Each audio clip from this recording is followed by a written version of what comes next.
Hey there.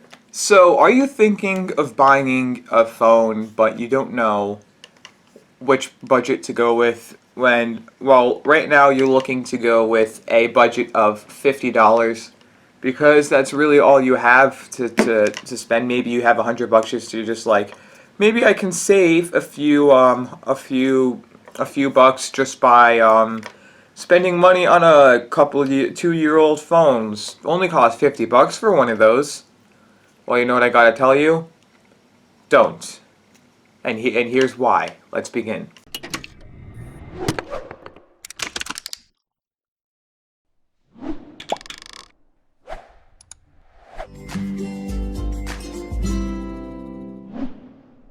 So the reason why is the phones from 2 years ago, they may, let's say you have the ZTZ Max Pro, which is $100 or $179 at T-Mobile, and if you're looking for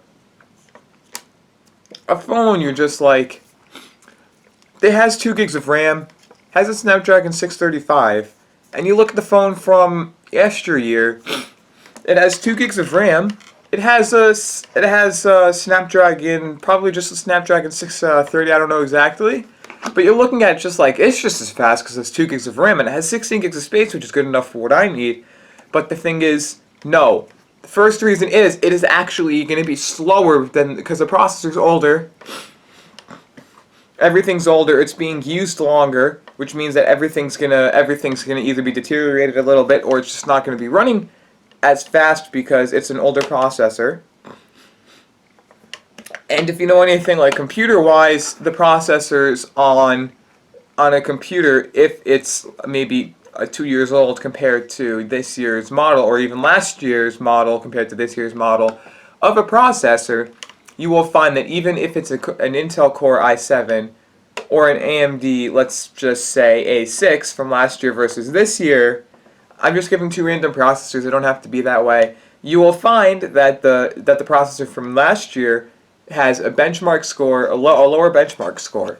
Another thing is it's not worth the price due to the amount of problems of the phone slowing down or something going wrong. I have a friend who has had one. I recommend the Z Max Pro just because of the issues that she's been having. And the phone, for her, she wasn't able to send texts or anything. She had a lot of problems with her old phone. And when she upgraded, she was perfectly fine. There were tons of problems. The phone was slow. It would glitch randomly, do all this stuff. And yeah. And also, number 3. Most phones from 2 years ago, if you're going to get a $50 phone, they only have 4 gigabytes of internal storage, so there won't be enough space to install any apps more than a couple of basic apps that you want, plus maybe one game, and then the auto updates of all the built-in apps. So you're getting less storage than you would. Just spend $100, get yourself to be future-proof, and yeah. Then the screen on the phone isn't going to be as high of quality, unless, well, really it's going to be 480p, and then the phone's going to be $40 to $50, and the screen will be a little smaller than what the screen sizes are nowadays. You also won't get the resolution, the pixels per inch. Even if it's 1080p, the pixels per inch will be a little less than the pixels per inch are now, which is basically being able to see a little more of the squares on the screen when you're looking at it really close. And number 5. The phone will not last you as long as a phone you would buy now. Basically, you would have to spend more money on a bunch of cheap phones than you would buying a $100 to $200 phone having to last a couple of years.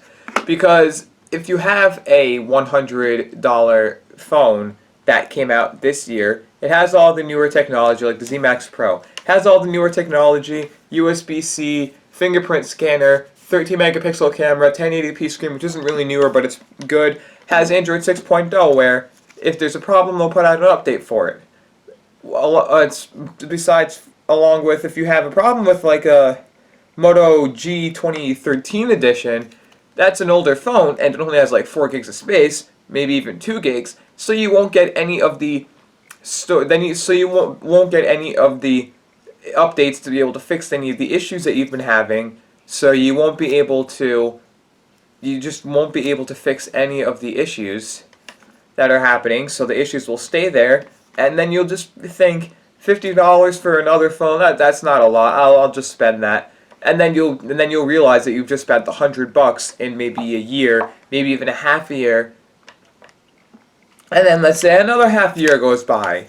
You're like, this phone is also having problems. It doesn't have enough space for me right now. I need a phone with more space. So you spend another $50 on a phone. You've just spent $150. Now, need be, if you really need something, for T-Mobile and Metro PCS, this $180 for plus Metro PCS. It's 100 plus tax comes to like 125. So you just spent more than you would on a budget phone, and with Boost, I think Sprint, Cricket Wireless, and I believe AT&T. I don't know exactly about AT&T, but I know Boost and Cricket. You can get something called the LG Stylo 2. Has great features, new phone, everything. It's good, and it will just basically last you. Won't have any problems or anything, and it costs $150. You'll be perfectly fine. They're putting out updates for it for sure.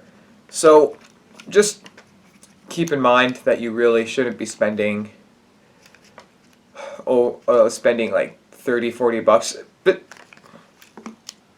keep in mind, these are for people that can afford the $100 phone, but they just don't want to spend the $100 because they're like, I can save a couple bucks and have a phone for cheaper. But if you can't afford $100 and really all you have is $50, then go ahead, but do some research first. Make sure that the phone you're looking for doesn't have any problems with it, so you're able to run your apps on it. It has 16 gigs. If I were to recommend any phone for you that you wouldn't have any problems with, that's going for like $50 to $70 right now, I recommend the LG Stylo. They sell it for, I believe they sell it unlocked right now. It's T-Mobile and Metro PCS have a 2 GB, 16 gig of internal storage version.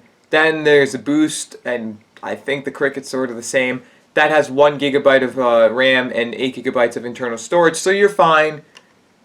You'll be set. It'll work. It'll last you a little longer than most phones will last you in that price range. So you'll be fine if you need to afford a phone like that. But anyway, that has been my rant on why not to buy a $50 phone. And if you did enjoy this video, you can follow me on my Twitter page.